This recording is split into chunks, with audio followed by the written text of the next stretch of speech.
Good evening friends, मैं हूं N K Sharma. दोस्तों, आज हम बात करेंगे 31 और 1 तारीख का जो इम्पोर्टेंट करंट अफेयर रहा है उसके बारे में। शुरू करते हैं दोस्तों। पहला क्वेश्चन है, भारतीय मूल के किस नेता को सिंगापुर में विपक्ष के नेता के रूप में स्वीकार किया गया है? दोस्तों, हाल ही में भारतीय मूल के एक व्यक्ति को विपक्ष सिंगापुर में विपक्ष के नेता के रूप में स्वीकार किया गया है। उसका राइट आंसर है प्रीतम सिंह। प्रीतम सिंह 44 साल के हैं, जो कि सिंगापुर के अंदर ऑथर हैं, एक लॉयर भी हैं और वहाँ की जो वर्कर पार्टी है उसमें पॉलिटिशियन है। उनको हाल ही में वहाँ की जो संसद है वहाँ पे उनको विपक्ष का नेता नियुक्त किया गया है। ठीक है फ्रेंड्स। अगला क्वेश्चन है, भारत के किस पूर्व राष्ट्रपति जो भारत में सम्मानित है जिनका निधन हुआ है? तो इसका राइट आंसर है प्रणब मुखर्जी। प्रणब मुखर्जी भारत के 13वें राष्ट्रपति रहे हैं दोस्तों। 1935 में इनका जन्म हुआ था और 2020 में अब इनका देहांत हो गया है। ये पूर्व वित्त मंत्री भी रहे हैं, पूर्व रक्षा मंत्री भी रहे हैं और 2012 से लेकर 2017 तक भारत के 13वें राष्ट्रपति रहे हैं। दोस्तों, इनका जन्म वेस्ट बंगाल में हुआ है। एक शिक्षक के रूप में इन्होंने अपनी पारी की शुरुआत की है। भारत के एक स्टेटमेंट नेता के रूप में इनको जाना जाता है और ये कांग्रेस के लीडर रहे हैं। ठीक है फ्रेंड्स। अगला क्वेश्चन है कि Q1 में भारत की जीडीपी कितने परसेंट रही है?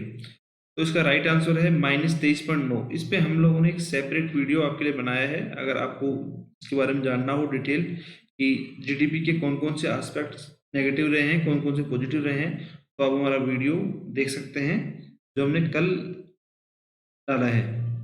ये है दोस्तों द हिंदू की news. GDP falls 23.9% in first quarter. यानी हमारी जो जीडीपी है, अगर ईयर टू ईयर कंपेयर करेंगे Q1 से Q1 तक, 2019 का जो फर्स्ट क्वार्टर है और इस 2020 का जो फर्स्ट क्वार्टर है, इनका कंपैरिजन करते हैं तो हमारी जीडीपी 23.9% छोटी हो गई है वहाँ से। ठीक है, कंट्रैक्ट हो गई है। ये इसका मुख्य कारण है कोरोना। पिछले साल इसी पीरियड में हमारी जो जीडीपी थी वो 5.2% के हिसाब से ग्रोथ थी उसकी। ये देख सकते हैं 5.2% के हिसाब से। लेकिन इस साल Q1 में कोरोना की वजह से ये जीडीपी 23.9% नेगेटिव हो चुकी है। ठीक है फ्रेंड्स। अगला क्वेश्चन है कि भारत किस पड़ोसी देश के साथ में एक सीधी नौका शुरू करने जा रहा है? श्रीलंका, मालदीव, नेपाल और चीन। इसका राइट आंसर है मालदीव।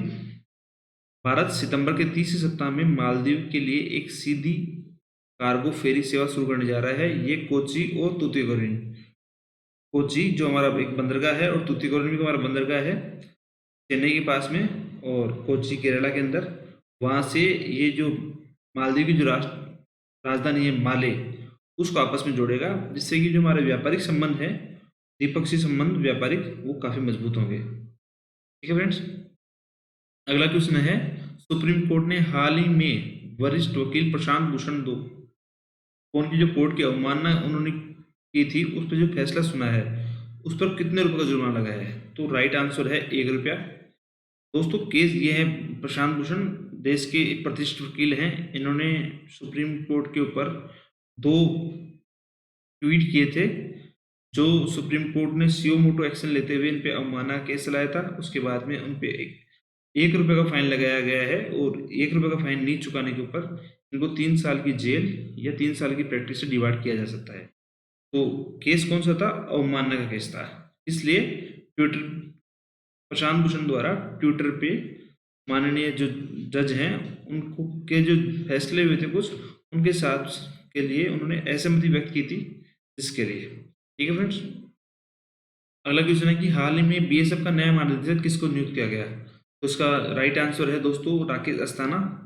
राकेश अस्थाना गुजरात कैडर के आईपीएस हैं और हाल ही में ये सीबीआई में भी अपॉइंट हुए हैं। अब इनको बीएसएफ का नया महानिदेशक नियुक्त किया गया है। किस राज्य सरकार ने घोषणा की है कि वह पूर्व मंत्री चेतन चौहान के नाम पे रोड का नाम रखा जाएगा? तो इसका राइट आंसर है उत्तर प्रदेश। दोस्तों, चेतन चौहान पूर्व क्रिकेटर हैं जिनका भी निधन हो गया है और यूपी कैबिनेट के अंदर एक कैबिनेट मंत्री थे। भारत के ओपनर बल्लेबाज रहे हैं। उन्होंने 1969 से 78 के बीच में 40 टेस्ट खेले। इनमें 31.54 के औसत से 2084 रन बनाए और यूपी कैबिनेट के अंदर ये मंत्री रहे हैं जिनका भी निधन हुआ है। ठीक है फ्रेंड्स। अगला क्वेश्चन है, किस राज्य सरकार ने 1500 करोड़ रुपए की लागत से विश्व के सबसे बड़े टॉय म्यूजियम बनाने की घोषणा की है? आंध्र प्रदेश, गुजरात, महाराष्ट्र और राजस्थान। राइट आंसर है दोस्तों गुजरात। गुजरात सरकार अपने राज्य में विश्व का सबसे बड़ा टॉय पार्क विकसित करने जा रही है। इसके लिए 30 एकड़ की जमीन आवंटित की गई है। गुजरात की चिल्ड्रन यूनिवर्सिटी के बाल भवन प्रोजेक्ट के तहत ये बनाया जा रहा है। ठीक है फ्रेंड्स, तो भारत का सबसे बड़ा टॉय म्यूजियम कहाँ बन रहा है? गुजरात के अंदर। अगला क्वेश्चन है दोस्तों, लेबनान में हाल ही में एक नए प्रधानमंत्री का अपॉइंट किया गया, उसका नाम क्या है? मुस्तफा अदीब, नजीब मिकाती, साद अल हरीरी, अल बरूरो। तो इसका राइट आंसर है मुस्तफा अदीब। जर्मनी में लेबनान के जो राजदूत हैं, ये वर्तमान में जर्मनी के अंदर लेबनान के राजदूत हैं और इनको अब अगला प्रधानमंत्री नियुक्त किया गया है। दोस्तों लेबनान हाल ही में चर्चा में रहा है। वहाँ की राष्ट्रपति जो राजधानी थी उसके अंदर एक विस्फोट हुआ था, जिसके लिए मैंने पहले वीडियो बनाया था, आप वो देख सकते हैं। वहाँ पे अमोनियम नाइट्रेट का एक विस्फोट हुआ था, जिससे कि वो वहाँ की राजधानी का जो आधा हिस्सा है वो पूरा तहस नहस हो चुका है। अब वहाँ पे नए प्रधानमंत्री को नियुक्त किया गया है, मुस्तफा अदीब। ठीक है फ्रेंड्स, तो ये थे इम्पोर्टेंट क्वेश्चंस 31 और 1 तारीख के। आप हमसे जुड़े रहे, हर 1-2 दिन में हम लोग आपके लिए करंट अफेयर लेके आते हैं, इंपॉर्टेंट क्वेश्चंस लेके आते हैं। हमारा चैनल सब्सक्राइब कीजिए। आप सभी का धन्यवाद। Thank you very much.